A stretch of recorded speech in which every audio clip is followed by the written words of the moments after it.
Bonjour à tous et merci beaucoup de me rejoindre dans cette vidéo. On va y faire quelque chose d'assez extraordinaire. On va expliquer la musique à tous les débutants, même ceux qui ont zéro connaissance musicale. Vous partez de rien, ça tombe bien parce que... Hop, attendez, je m'arme, je m'équipe. Ça tombe bien parce qu'on va expliquer avec un système extrêmement simple et limpide toute la musique, tout A à Z, les modulations, les cadences, les septièmes mineurs, les septièmes majeurs, les septièmes mélangés, mineurs majeurs, tout. Et ça va être rigolo parce qu'on est ensemble et on va passer un excellent moment. Alors, ce système que j'ai développé, je l'ai développé justement, spécifiquement pour les débutants, les gens qui n'ont pas de connaissances, et c'est pour ça que, par exemple, cet accord à la guitare que vous connaissez sous le nom de Do, peut-être, eh bien on va l'appeler C. Si, on va utiliser le système anglo-saxon de notation, c'est-à-dire les lettres, que la plupart de la planète utilise, et même en France, d'ailleurs, on utilise souvent ces lettres pour les accords.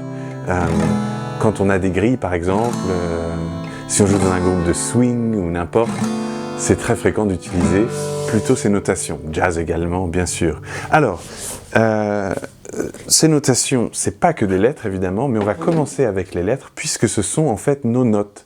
Le Do qui était là, hop, Do, et bien en fait ça va pas être un Do, ça va être un C, mais on va tout de même commencer au début de l'alphabet. Attendez, je m'arme aussi d'une craie.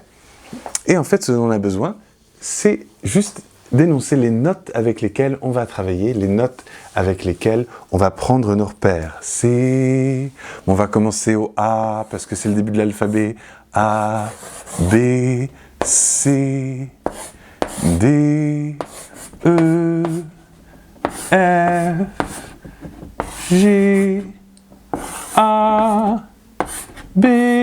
Bon, et puis il y a un C après, etc.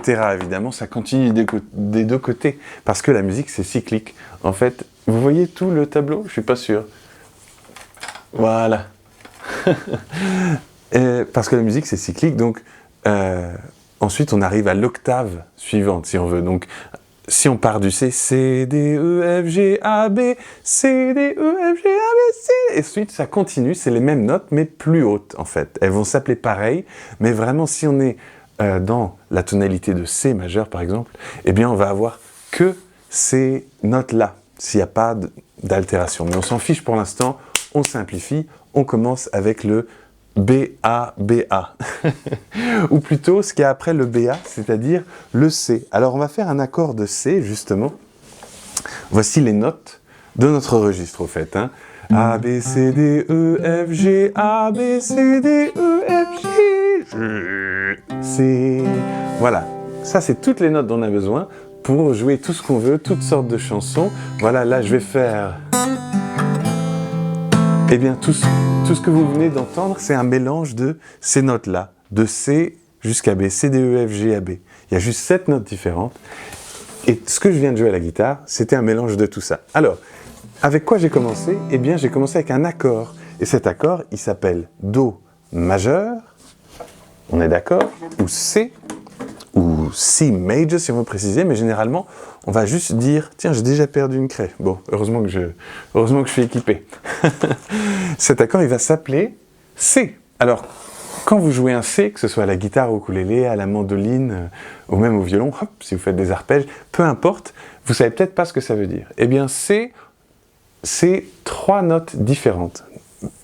Quoi? Vous allez me dire, pourtant, quand je suis à la guitare, j'en joue beaucoup plus que ça. Regardez, je prends ma feuille et je joue un C. Eh bien, j'ai combien de notes différentes? J'évite la corde de Mi, on n'en a pas besoin, et je joue Do, Do, Do, Do, Do. Donc moi, je compte 5 notes différentes. Il n'y en a aucune qui se répète vraiment. Contrairement à... Ah ben non, même au ukulélé, ça ne se répète pas, puisque c'est Do, Mi, Sol, Do. Bref. Aucune ne se répète, mais finalement, on va avoir les mêmes notes qui se répètent. On va avoir la même note sur la corde de La et la corde de Si, sur la corde de A et la corde de B, et on va avoir la même note sur la corde de D et la corde de Mi aigu. Il se trouve qu'on a 3 notes différentes. Et tout ça, c'est dans la notation. Parce qu'en fait, C, on pourrait l'écrire comme ça. C'est 1, 3, 5. Qu'est-ce que ça veut dire? Ça veut dire qu'on a 3 notes dans cet accord. Mais par convention, on a décidé d'écrire beaucoup moins de choses, parce que sinon ce serait trop long. Mais on sous-entend ces choses-là. On sous-entend qu'il y a 1, ça veut dire C, c'est ma note de référence, et je dis qu'il y a la note 1. Ça veut dire qu'on a un C. Ok.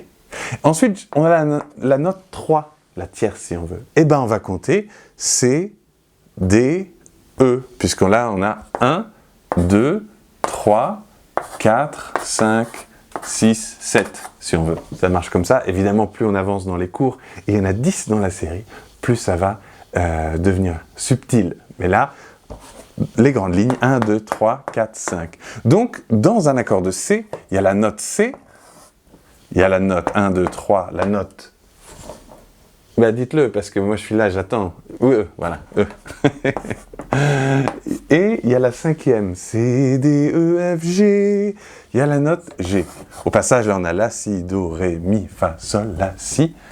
Accord de Do, on a Do, Mi, Sol. Ça vous connaissiez peut-être, dans un accord de Do, on a Do, Mi, Sol. Et la preuve que ce que je vous dis, c'est vrai, c'est que par exemple, quand on va écrire un Do 5, imaginez qu'on veut ça, eh bien figurez-vous qu'on écrit 5, non pas parce que tout à coup il y a un 5 qui apparaît, mais on écrit un 5 pour dire, au fait, j'écris le 5 parce que là en l'occurrence, il n'y a plus de 3. Donc en fait, l'accord 5, qui est celui-ci, oh, d'accord, eh bien, il n'a que 2 notes différentes en fait dedans. Alors quand je dis 2 notes différentes, il peut y en avoir qui se répètent, comme on a vu tout à l'heure, un Do, Do, Mi, Mi, mais 2 notes avec des noms différents, c'est-à-dire le 1 est sous-entendu, toujours, c'est le C, et le 5, c'est le G. Et on écrit 5 pour dire qu'il n'y a pas de 3. C'est un 3 barré, ça. Donc nous voilà avec notre C, C, E, G. Regardez, on va voir si vous pouvez faire le suivant, c'est-à-dire l'accord de G. Souvent, c'est le premier qu'on apprend à la guitare, sauf si on commence avec un E. Mais bon, moi j'aime bien commencer avec le G pour les débutants, qu'on peut jouer de plusieurs manières différentes d'ailleurs. G, G, G, G. Ah, ça c'est un G5 justement. Alors, qu'est-ce qu'on trouve dans un G? Eh bien, là c'est pas une note, hein, c'est bien l'accord. Et donc, on a... Ça c'est à vous de dire, hein. 1, 3, 5, exactement. On a toujours 1, 3, 5, parce que c'est sous-entendu. C'est seulement si on écrit d'autres trucs que ça va changer. Par exemple, si on dit sus 4 ou add 9, eh bien là, évidemment, on aura d'autres choses. Mais on a toujours 1, 3, 5, déjà de sous-entendu. 1, 3, 5, ça veut dire 1, c'est forcément la note G. Donc dans l'accord de G, on a la note G. 1, 2, 3, mais vu que c'est cyclique, là, c'est 2, 3, 4, 5, 6, 7. 1, 2, 3, et ça, on peut les enlever. Donc, on a ici G, et G3, c'est G, A, B. Donc, on a B. G, A, B. Donc, dans un accord de Sol, on a Sol, Si, G, B, et la 5, 1, G, A, B, C, D. Donc, on a G, B, D. Et on peut jouer un jeu, et ça d'ailleurs, au passage, vous pouvez continuer à le faire avec d'autres accords. Vous demandez ce qu'il y a dans un F, par exemple. Faites pas le D encore, parce qu'on n'a pas parlé des dièses. Mais dans le G, eh bien, on peut essayer de retrouver quelle corde, que ce soit sur votre ukulélé, votre mandoline, ou là, la guitare, quelle corde fait un G, quelle corde fait un B, et quelle corde fait un D. Alors la première tout en bas, je vais faire comme ça, le plus simple. C'est pas le plus joli, mais c'est le plus simple. Voilà, nous voici avec un G qui a trop de notes. G, B, D, G, B, G. Vous voyez qu'ici on a G, B, D, G, B, G. Donc c'est un mélange, c'est une répétition de ces trois notes G, B, D. Donc à chaque fois que vous voyez un C dans une chanson, vous savez que c'est un accord composé de C, de E et de G, peu importe l'ordre, peu importe s'ils se mélangent, même s'il y en a 40, il y a 40 E, 62 G et 120 C, ce sera un accord de C. Peu importe où ils sont, d'ailleurs, sur le piano, si c'est un C en bas ou un C en haut, sauf que là je suis en train de chanter un G, bref. Et pour le G, vous savez que maintenant vous avez G, B et D dedans, 3 notes. Et peu importe l'instrument, peu importe comment vous le jouez, votre accord sera toujours un mélange de ces 3 notes. Alors, qu'est-ce qui se passe maintenant si je joue un G5 ?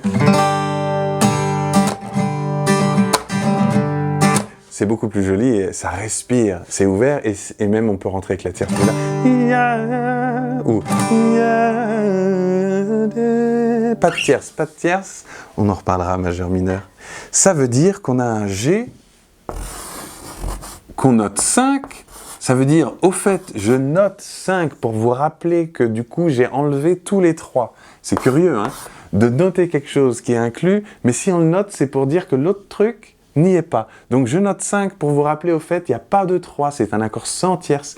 Et un accord sans tierce, si on enlève la 3, hein, fondamentale, tierce, quinte, 1, 3, 5 dans l'accord, fondamentale, le G, tierce, B, la quinte, D, 1, 3, 5, j'enlève le 3, il ne reste plus que 1 et 5. 1 et 5, on aura G, et le 5 de G, c'est G, A, B, C, D. On aura D ici. Et ça, c'est votre tout premier cours, votre introduction. Et il y a 10 vidéos qui font à peu près cette longueur-là, que vous pouvez suivre, et ce ne sera jamais plus compliqué que ça. C'est juste qu'à chaque fois, on ajoute un concept. Voilà. Mais ça restera évidemment très simple et abordable pour tous, c'est le but de la manœuvre. Donc, abonnez-vous, cliquez la cloche et continuez sur votre lancée. Formidable!